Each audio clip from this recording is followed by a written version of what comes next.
رہا ہے کہ میں نے ایسا کیا گناہ کر دیا, کیا ایسی مجھ سے جرم سرزد ہو گیا, یا وہ اپنی نفس کے پیچھے جاتے کہ میری جان سب کو پیاری ہوتی ہے. لیکن انہوں نے یہ پیغام دیا کہ لا الہ الا اللہ کا تو اصل مطلب یہی ہے کہ جب رب کا حکم آئے تو پھر آپ نے یہ نہیں دیکھنا کہ میرا مال ہے, میری اولاد ہے, میرے والدین ہیں, میری جان ہے, پھر سب کچھ قربان کر دینے کا ہی تو نام کیا ہے, اسلام ہے. اور اس کی ایک تصویر میں سمجھتا ہوں ظاہری طور پر یہ حضرت ابراہیم علیہ السلام, حضرت اسماعیل علیہ السلام کے اس واقعے سے ملتی ہے.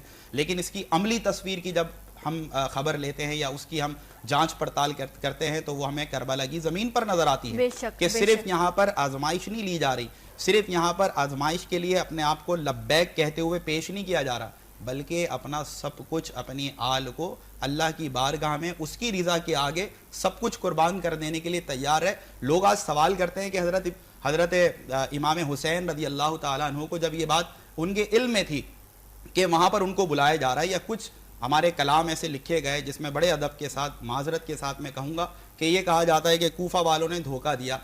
بڑی معذرت کے ساتھ میں عرض کروں اور بڑے وثوق کے ساتھ عرض کروں کہ حضرت امام حسین رضی اللہ تعالیٰ عنہ کی شہادت یہ کوئی عام شہادت نہیں تھی. جیسا آپ کا نام جنت سے آ رہا ہے, جیسے آپ کو جنت کے نوجوانوں کا سردار بنایا جا رہا ہے, یہ شہادت بھی پری پلانڈ تھی. یہ شہادت بھی وہ تھی جس کا پہلے سے اللہ رب العزت نے فیصلہ کیا ہوا تھا. بلکہ یہ تو اپنے آپ میں بڑی عجیب شہادت تھی کہ جس وقت حضرت امام حسین رضی اللہ تعالیٰ عنہ کی ولادت ہوتی ہے, آپ کی ولادت کے ساتھ ہی آپ کی شہادت کی خبر آ جاتی ہے. مطلب یہ اپنی نوعیت میں بالکل منفرد اور بہت ہی بے مثال اور سمجھ لیں لازوال ایک شہادت تھی. تو وہ شخصیت کہ جن کی ولادت کے ساتھ ہی ان کی شہادت کی خبر آئی ہو, تو ان کو یہ کیسے ممکن ہے کہ کوئی ان کو دھوکہ دے سکے. میں آپ کو اب حقیقت کی جو بات کری اسی سے ریلیٹ کر کے یہ بات بتا رہا ہوں کہ دھوکہ تو اصل میں یزید نے اپنے آپ کو دیا, دھوکہ تو شیطان نے یزید کو دیا. آج آپ دیکھیں نا کہ اس کے کانسیکوینس کیا ہے, اس کا نتیجہ کیا آیا, اس کا ریزلٹ کیا نکلا. اتنی بڑی قربانی کے بعد دھوکہ شیطان نے یزید کو دیا کا سب سے بڑا جو وجہ ہے اور ریزن ہے, اور سب سے بڑی جو ہمارے پاس ایک بہت ہی جینون قسم کی ہمارے پاس حجت یہاں پر قائم کرنے کے لیے وہ یہی ہے کہ حضرت امام حسین نے جان بوجھ کر بھی کہ وہاں پر آپ کے دشمن جو ہیں وہ تاک لگائے بیٹھے ہیں, آپ کو قتل کرنے کے در پر ہیں, وہاں جا کر ایک تو یہ پیغام دیا کہ کسی بھی مسلمان کے سامنے دو راستے ہوتے ہیں, ایک راہ رخصت اور ایک راہ عزیمت. یعنی کہ جب آپ کی جان پر بنائے, یہاں تک علماء فرماتے ہیں کہ آپ وقتی طور پر جھوٹ بھی کہہ سکتے ہیں, یہاں تک کہ آپ لا الہ الا اللہ سے بھی منحرف ہو سکتے ہیں اگر آپ کو اپنی جان بچانی ہے. یہ راہ رخصت ہے. لیکن راہ عظیمت یہ ہے کہ جب اتنے بڑی عظیم شخصیت جن کے نانا سب سے عظیم, جن کے والد حضرت مولا علی کرم اللہ وجہہ الکریم, جن کی ماں جو ہے محترمہ جنت کی عورتوں کی سردار, تو یہ کیسے ہو سکتا تھا کہ اتنی عظیم الشان شخصیت راہ رخصت اختیار کرتی. انہوں نے سب کچھ جان کر بھی کسی کے دھوکے میں نہیں آئے, راہ عظیمت کو اختیار کیا. تو ایک تو یہ پیغام دیا کہ میں حسین ہوں اور میرے نانا وجہ تخلیق کائنات ہیں, ایک طرف یہ پیغام دیا کہ راہ عظیمت اختیار کرو, اور دوسری طرف کیا نتیجہ نکلا کہ یزید وقتی طور پر جیت کر بھی ہمیشہ کے لیے ہار گیا, اور وقتی طور پر حضرت امام حسین شہید ہو کر بھی ہمیشہ کے لیے تاریخ میں زندہ ہو گیا. کیا بات ہے, کیا بات ہے. اور یہاں پر جو بات کی گئی نا وہ بڑی حقیقی ہے کہ جہاں پر عقل پیچھے رہ جائے اور جذبہ ایمانی کو تھامتے ہوئے انسان آگے بڑھتا ہے تو پھر اسے عشق کی معراج بھی ملتی ہے.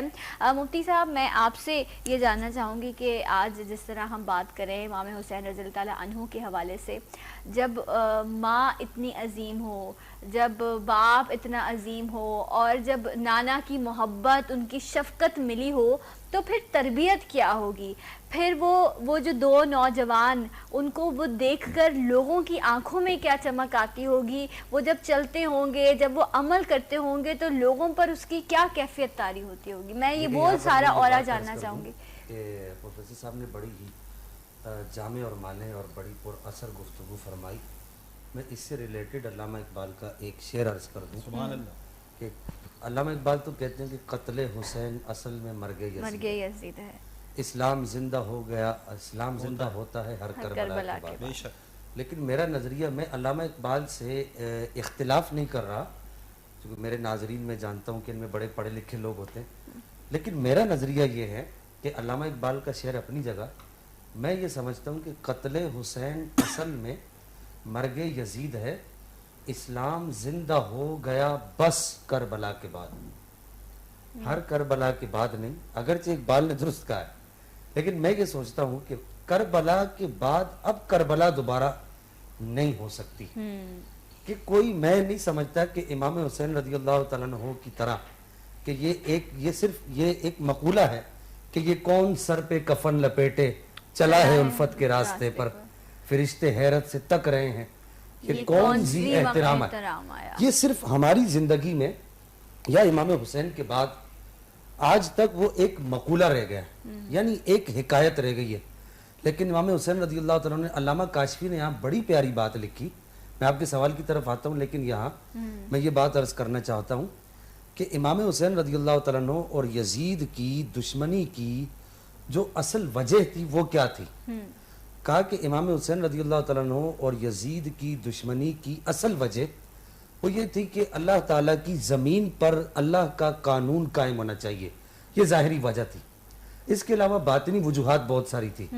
اللہ کی زمین پر اللہ کا قانون قائم کرنے کے لیے اللہ کے قانون کو قائم کرنے والا بھی ہونا چاہیے، اور پھر اللہ کے قانون کو قائم کرنے والی ذات امام حسین سے بڑھ کر اس وقت کوئی ذات نہیں تھی، کہ آپ صبت رسول بھی ہیں اور ابن حیدر بھی ہیں اور ابن فاطمۃ الزہرا بھی ہیں، تو اس وجہ کی وجہ سے اب یہاں تک قرعہ ڈالا گیا۔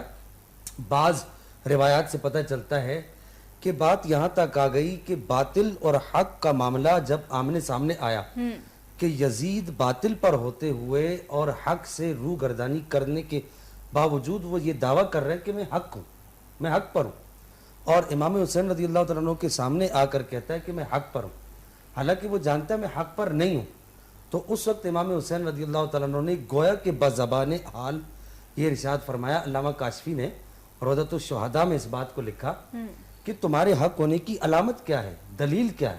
تو اس نے کہا میرے حق ہونے کی دلیل یہ ہے کہ میں کلمہ پڑھتا ہوں، میرے حق ہونے کی دلیل یہ ہے کہ میں حج کرتا ہوں، میرے حق ہونے کی دلیل یہ ہے کہ میں قرآن پڑھتا ہوں۔ تو امام حسین رضی اللہ تعالیٰ عنہ نے ارشاد فرمایا کہ اگر تمہارا یہ بات حق ہے کہ تم قرآن پڑھتے ہو تو ایسا کرتے ہیں کہ تم بھی اپنی گردنیں کٹواؤ اور ہم بھی اپنی گردنیں کٹواتے ہیں، جس کے قاری نیزوں پر قرآن پڑھیں گے وہ حق پر ہوں گے۔ امام حسین رضی اللہ تعالیٰ عنہ نے اپنی گردن کٹوا کے حق کا ثبوت دینے کے لیے نیزے پر قرآن پڑھ کے دکھایا کہ حق کٹنے کے بعد بھی زندہ رہتا ہے، شاخ تمنا ابھی ہری ہے جلی نہیں، گردن حسین کی کٹی ہے جھکی نہیں۔ اب یہاں پر میں یہ بات عرض کر دوں کہ آپ یہ بات کر رہی تھی کہ امام حسین، یہ بات میں نے اس وجہ سے عرض کی کہ امام حسین رضی اللہ تعالیٰ عنہ جب چلتے ہوں گے یا لوگوں سے گفتگو کرتے ہوں گے وہ ایک کیا انداز ہوتا ہوگا، وہ تو بہت، ان کی شخصیت جو ہے اس کا محور، وہ تو بہت پہلے کی بات ہے، لیکن میں یہ سمجھتا ہوں کہ جب امام حسین نیزے پر تھے تو اس وقت کیا انداز تھا، جب امام حسین رضی اللہ تعالیٰ عنہ تلواروں کے سائے میں تھے اس وقت کیا انداز تھا، کہ دیکھنے والے یہ کہتے ہیں کہ ہم نے اپنی آنکھوں سے دیکھا، کہ یہ بھی تو امام حسین کی ایک سیرت ہے نا کہ جب آپ کو شہید کیا جانے لگا، یہ بھی تو ایک سیرت ہے اور حقیقت ہے کہ جب آپ کو شہید کیا جانے لگا تو ایک قریبی قبیلے کی ایک بڑھیا خاتون کہتی ہیں، کشف الغمہ میں یہ روایت موجود ہے، کہتی ہیں کہ میں نے دور سے دیکھا کہ ایک عربی نوجوان ہے اور اس کے ارد گرد جو ہے وہ سینکڑوں کی تعداد میں لوگ جمع ہیں اور کوئی اس کو تلوار مار رہا ہے، کوئی تیر مار رہا ہے، تو وہ کہتی ہے کہ میری زبان سے یہ عربی اشعار نکلے، میں نے جب دیکھا تو میری زبان سے یہ عربی اشعار نکلے جس کا اردو ترجمہ یہ ہے کہ لباس ہے پھٹا ہوا غبار میں اٹا ہوا، تمام جسم نازنی کٹا ہوا پھٹا ہوا۔ تو کہتی ہے کہ میں نے یہ وہ عربی اشعار کا میں اردو ترجمہ کر رہا ہوں کہ جب میں نے دیکھا تو میں اس بات پر حیران ہو گئی کہ یہ کون ہے کہ جس کا لباس بھی پھٹا ہوا ہے، جس کا جسم زخموں سے چور چور ہے وغیرہ وغیرہ، پھر اس کے باوجود یہ اس قدر جری ہے۔ تو میں دیکھ کر یہ پکار اٹھی، یہ بالیقین حسین ہے، نبی کا نور عین ہے۔ سبحان اللہ، بے شک بے شک۔ کچھ حقیقتیں جو ہیں وہ سامنے ہوتے ہوئے بھی بے مثال ہوتی ہیں اور انہیں سمجھنا بڑا ضروری ہوتا ہے. کمیل ہمارے ساتھ موجود ہیں. میں کمیل سے چاہوں گی کہ آپ نے اس سے پہلے بھی ایک خوبصورت کلام پیش کیا, آپ سے کلام کی درخواست ہے, اسی سے ہم بریک پر بھی چلے جائیں گے. شب عاشور جو امام حسین علیہ السلام کی گفتگو ہوئی اپنی ہمشیرہ سے, وہ آپ لوگ کی سماعتوں کے ہدیہ کر رہا ہوں. ابھی مت رو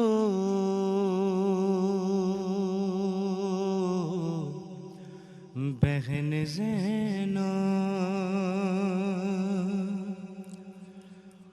ابھی مت رو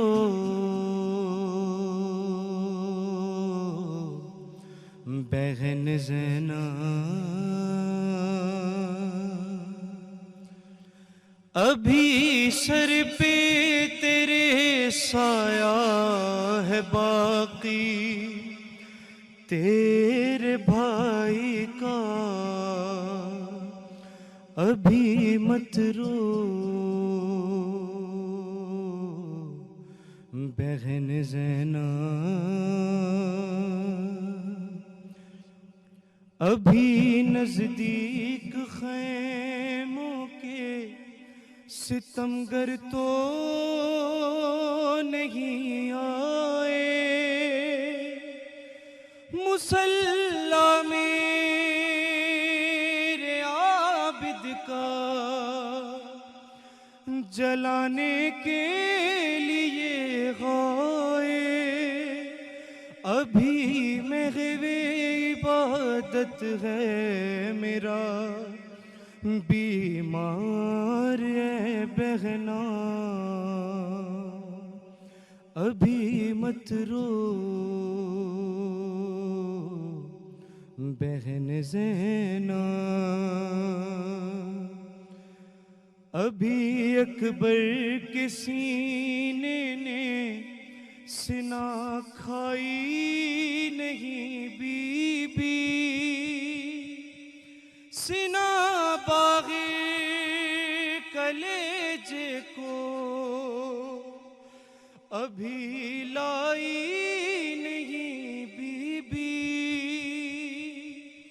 ابھی جی بھر کے زینب دیکھ لے اکبر کا تو سینہ, ابھی مت رو بہن زینب, اور سکینہ کے میں ہاتھوں کو تیرے ہاتھوں میں دیتا ہوں, یہی ایک التجا تجھ سے میری ماں جائی کرتا ہوں, تجھے روتا ہوا دیکھے گی تو رو دے گی معصومہ, ابھی مت رو بہن زینب. اور آخر میں گلے لگ کر شگے والا بہن سے غائے روتے تھے, چھپا کر اپنے آنسو کو یہی ارمان کہتے تھے, تجھے اب زندگی بھر.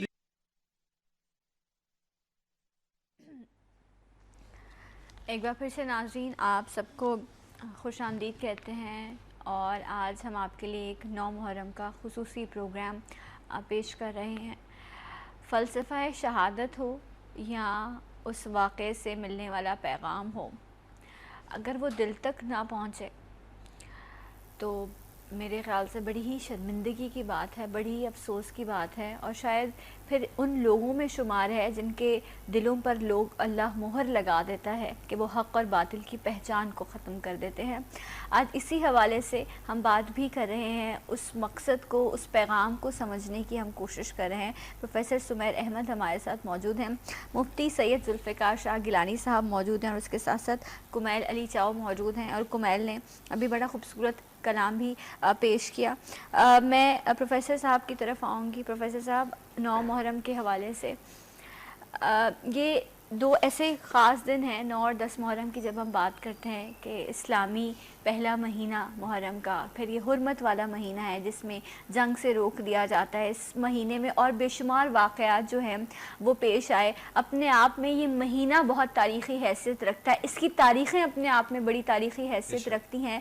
اس مہینے میں جو عبادات ہیں ان کا کتنا اجر و ثواب ہے؟ اس مہینے میں ہم نے پہلے بھی بات کی، میں دوبارہ چاہوں گی جن لوگوں نے ابھی ہمیں جوائن کیا ہے، اس مہینے کے روزوں کے حوالے سے بھی میں مفتی صاحب سے جانوں گی، لیکن اس مہینے کے جو عبادات ہیں اس کے حوالے سے کچھ بتائیے۔ دیکھیں، بالعموم تو آپ کے سوال میں بھی اس کا جواب موجود ہے کہ چونکہ بہت حرمت والا مہینہ ہے جی، اور بالخصوص اسلام کا پہلا مہینہ ہے، تو ہر کوئی یہ چاہتا ہے کہ ہم کسی بھی سال کی ابتدا اچھے انداز میں کریں بالکل، اور اپنے رب کو راضی کرتے ہوئے کریں، تو مختلف عبادات کے ذریعے ہم اپنے رب کو منانے کی کوشش کرتے ہیں۔ دوسری طرف جب اس طرح کے مواقع آتے ہیں، جیسے کہ بالخصوص شب عاشورہ آتی ہے، تو لوگوں کے ذہنوں میں اکثر یہ سوالات ہوتے ہیں کہ ہم کون سی خاص عبادات کریں کہ جس سے ہم اس دن کو منا سکیں، اس یاد کو تازہ کر سکیں اور اللہ کو جو ہے وہ راضی کرنے کا سامان کر سکیں۔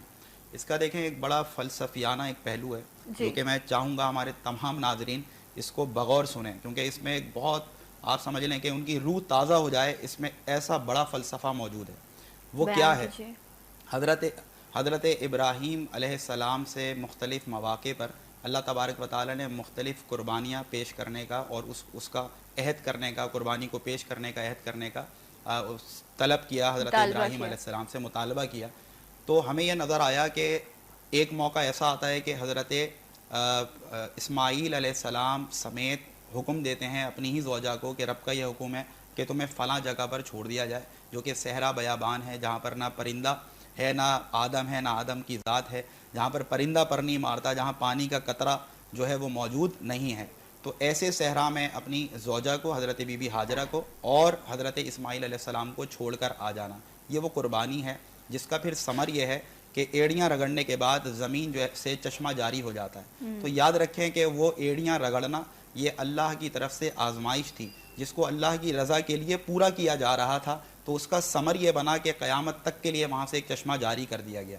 پھر اس پانی کی تلاش کے لیے جب حضرت بی بی ہاجرہ علیہ السلام صفا اور مروہ پر چڑھ کر اس پانی کی تلاش میں چکر لگا رہی ہیں، تو یہ بھی وہ وقت ہے کہ جب ان سے اللہ تبارک و تعالیٰ ان کو آزمائش میں اللہ نے ڈالا ہوا ہے، اور اس آزمائش کی گھڑی میں ان کا عمل کیا ہے؟ صفا اور مروہ پر چکر لگانا۔ تو اللہ کو یہ ادا جو کہ قربانی کی وقت اللہ کا جو نیک بندہ یا نیک بندی ہے وہ پیش کر رہی ہوتی ہے، تو اللہ اس بھاگنے اور دوڑنے کی ادا کو بھی اتنا پسند کرتا ہے اس قربانی کے وقت، اس آزمائش کے وقت، کہ پوری امت مسلمہ سے یہ تقاضا ہے کہ جب بھی تم حج یا عمرہ کے لیے جاؤ تو تم بھی اسی طرح صفا اور مروہ کا چکر لگایا کرو۔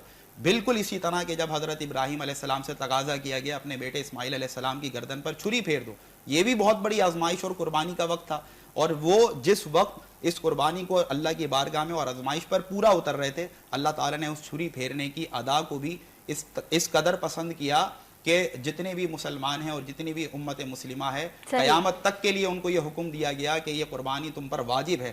گویا کہ اللہ کو ہر وہ ادا بڑی محبوب ہے، اور اللہ کے یہاں اس کی بڑی مقبولیت ہے کہ جب کوئی بھی مسلمان بندہ، چاہے وہ نبی ہو، نبی کی زوجہ ہو، نبی کا بیٹا ہو، جب وہ قربانی سے گزر رہے ہوں تو اس وقت وہ جو ادا کو اپنائیں گے اللہ کے یہاں وہ بڑی مقبول ہوتی ہے۔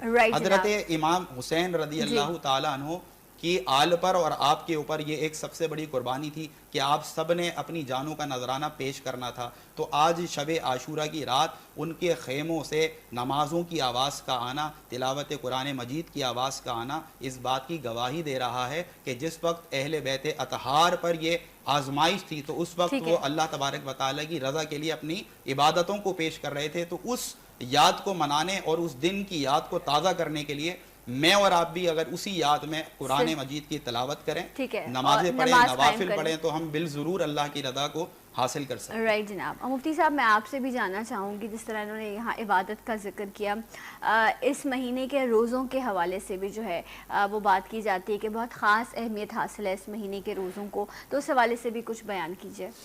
اور کوئی خاص وظیفہ, کوئی خاص عبادت ہے؟ یہاں پر بہت سارے وظائف ہیں جو ٹھیک صوفیہ ہے. سے منقول ہے. سب سے پہلے تو 9-10 محرم الحرام کا روزہ, ٹھیک ہے. کہ نبی پاک صلی اللہ تعالیٰ علیہ وآلہ وسلم نے بذات خود مسلم شریف میں حدیث مبارکہ موجود ہے, امام حسین رضی اللہ تعالیٰ عنہ کی ابھی شہادت کا معاملہ معرض وجود میں نہیں آیا تھا. اس وقت نبی پاک صلی اللہ تعالیٰ علیہ وسلم جب مدینۃ المنورہ آپ نے ظہور فرمایا تو آپ نے دیکھا کہ یہود مدینہ روزہ رکھتے ہیں 9 محرم الحرام کا یا 10 محرم الحرام کا روزہ رکھتے ہیں. تو نبی پاک صلی اللہ تعالیٰ علیہ وسلم نے صحابہ سے فرمایا کہ ہم حضرت موسیٰ کے ان سے زیادہ حقدار ہیں. حضرت موسیٰ علیہ السلام نے چونکہ اس 10 محرم الحرام کو فرعون کے عذاب سے آپ نے اور آپ کی قوم نے نجات پائی تھی, تو حضرت موسیٰ علیہ السلام سے ہم ان کے زیادہ حقدار ہیں, ان سے زیادہ حضرت موسیٰ علیہ السلام کے حقدار ہیں. تو اے میرے صحابہ, تم بھی 10 کا روزہ رکھا کرو لیکن ساتھ میں 9 کو ملا لیا کرو. اس کی وجہ محدثین نے یہ لکھی تاکہ یہود کے ساتھ مشابہت نہ ہو. صحیح. نمبر 2, اس دن کے خاص وظائف. سب سے پہلے شب عاشور آپ 2 نوافل اس طریقے سے پڑھیں, سورہ فاتحہ پڑھیں, یعنی جو عام آپ 2 نوافل کی نیت کریں, اس میں آپ نے نیت یہ کرنی ہے شہدائے کربلا کے ایصال ثواب کی. صحیح. اس کا بڑا آسان طریقہ ہے کہ آپ نفل پڑھنے جب نیت کرنے لگیں گے تو آپ جس طریقے سے دیگر نمازوں کی نیت کرتے ہیں, میں نیت کرتا ہوں اس نماز کی 2 رکعت صلاۃ النفل یا 2 رکعت نماز نفل پڑھتا ہوں اللہ تعالیٰ کے لیے, منہ میرا کعبہ شریف کی طرف, برائے ایصال ثواب شہدائے کربلا. یہ اس ایک جملے کا آپ نے اضافہ کرنا ہے. ٹھیک ہے. اگر آپ اس ایک جملے کا اضافہ نہیں کر سکتے تو آپ ویسے ہی نفل پڑھ لیجئے. پڑھنے کے بعد آپ ان کا ثواب جو ہے شہدائے کربلا کی بارگاہ میں پیش کر دیں. یہ نفل کس طریقے سے پڑھنے, اگر کسی کو سورہ مزمل آتی ہے, سورہ فاتحہ کے بعد سورہ مزمل ہر نفل میں 41 مرتبہ پڑھے. اگر کسی کو سورہ مزمل شریف نہیں آتی, الحمد شریف کے بعد آپ کہہ رہے 41 مرتبہ سورہ فاتحہ کے بعد, ٹھیک پہلے ہے. ثنا پھر سورہ فاتحہ, اس کے بعد سورہ مزمل شریف 41 دفعہ پڑھے. اور اگر دونوں رکعتوں میں, اور اگر اس کو سورہ مزمل شریف نہیں آتی تو سورہ اخلاص قل هو اللہ احد اللہ الصمد, اسے 41 مرتبہ پڑھے. اس کا ایک تو فائدہ, سب سے بڑا فائدہ تو یہ ہوگا اللہ تعالیٰ کی رضا حاصل ہوگی. بے شک. اس کے بعد دوسرا فائدہ یہ ہوگا کہ یہ ائمہ اثنا عشر اور خصوصاً شہدائے کربلا کی نگاہ عنایت حاصل ہوگی. اور تیسرا بڑا فائدہ جو انسان کو خود حاصل ہوتا ہے, سارا سال اس طرح عبادت کرنے والا, رات کو اس طرح 2 نفل پڑھنے والا, سارا سال جادو, ٹونا, آسیب, نظر بد, سایہ, پچھاوا وغیرہ اس طرح کی تمام جو موذی قسم کے اثرات ہیں ان سے محفوظ رہتا ہے. صحیح. نمبر 2, یہاں پر یہ بات یاد رکھیں, شب عاشور اگر کسی سے بن پڑے تو شب عاشور آنے سے پہلے یا جیسے آج 9 محرم الحرام کا دن ہوگا تو اس دن ائمہ اثنا عشر کے نام یاد کر لے. اچھا. ائمہ اثنا عشر کے 12 جو نام ہیں, اثنا عشر عربی زبان کا لفظ ہے جس کا معنی ہے 12 امام, 12 ائمہ کرام کے نام یاد کر لے. امام علی, امام حسن, امام حسین, امام زین العابدین, امام باقر, امام جعفر صادق, امام موسیٰ کاظم, امام علی رضا, امام علی تقی, امام علی نقی, امام حسن عسکری, امام مہدی. ان 12 ائمہ کرام کے نام یاد کر لے. اگر کوئی کسی آپ کے محلے میں کوئی پاگل ہے, مجنوں ہے, اچھا. اور عہد فتحیہ کے اندر اس بات کو لکھا گیا کہ ان ائمہ کرام کے نام یاد کرنے کے بعد, یا آپ کے گھر میں کسی پر پاگل بن کر دوڑ رہا ہے, تو شب عاشور 11 مرتبہ 100 دانے والی تسبیح ایک دانے پر ائمہ اثنا عشر کے 12 کے 12 نام لے لیں. صحیح. یعنی 1100 مرتبہ ائمہ اثنا عشر کے نام لے لیں, صحیح. اور پھر اس کے بعد پاگل پر دم کر دیں, صبح تک پاگل ٹھیک ہو جائے گا. کیا بات ہے، ماشاءاللہ، یہ ان ناموں کی برکت ہے اور بڑی خاص چیزیں آج کے اس پروگرام میں ڈسکس ہوئیں. میں پروفیسر صاحب آپ کا شکریہ ادا کروں گی، مفتی صاحب آپ کا شکریہ ادا کروں گی. کمیل آپ نے وقت دیا، آپ کا بھی بہت شکریہ. اور آج کے دن کے حوالے سے بس جتنا ہو سکے اپنے شہداء کے لیے آپ ایصال ثواب کیجئے. مفتی صاحب نے جس طرح کا نوافل ادا کیجئے، قرآن کریم کی آپ تلاوت کیجئے. سبیلوں کا اہتمام کیا جاتا ہے، اس کے ساتھ ساتھ جو ہے نظر و نیاز کی جاتی ہے. جو چیز آپ کر سکتے ہیں وہ ضرور کیجئے، کیونکہ یہ چیز ایصال ثواب کا باعث بھی بنتی ہے اور صدقہ جاریہ کا باعث بھی بنتی ہے. میں کمیل سے درخواست کروں گی کہ جاتے جاتے کلام پیش کیجئے. اپنا خیال رکھیے گا. اللہ حافظ. تو وہ حسین ہے تیرا، ہے وہ جمال حسین.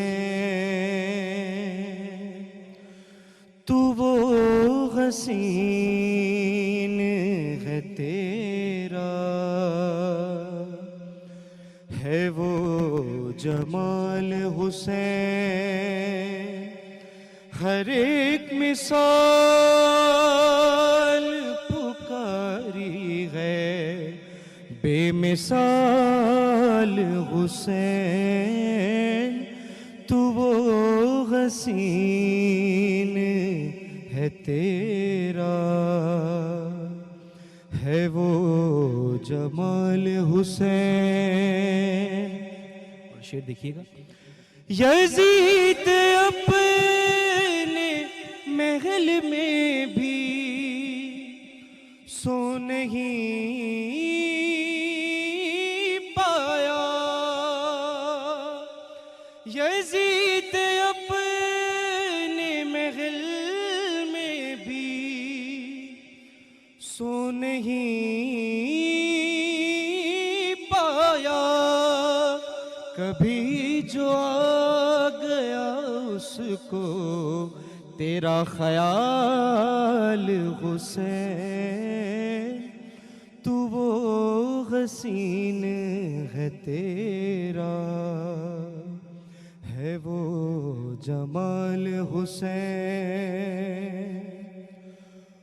جو دیکھا عزم تیرا کر بلا کے مقتل میں،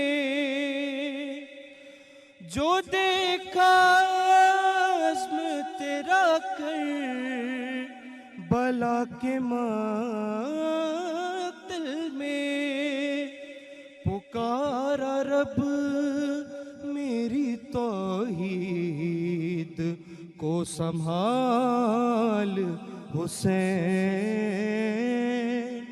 تو وہ حسین ہے تیرا، ہے وہ جمال حسین.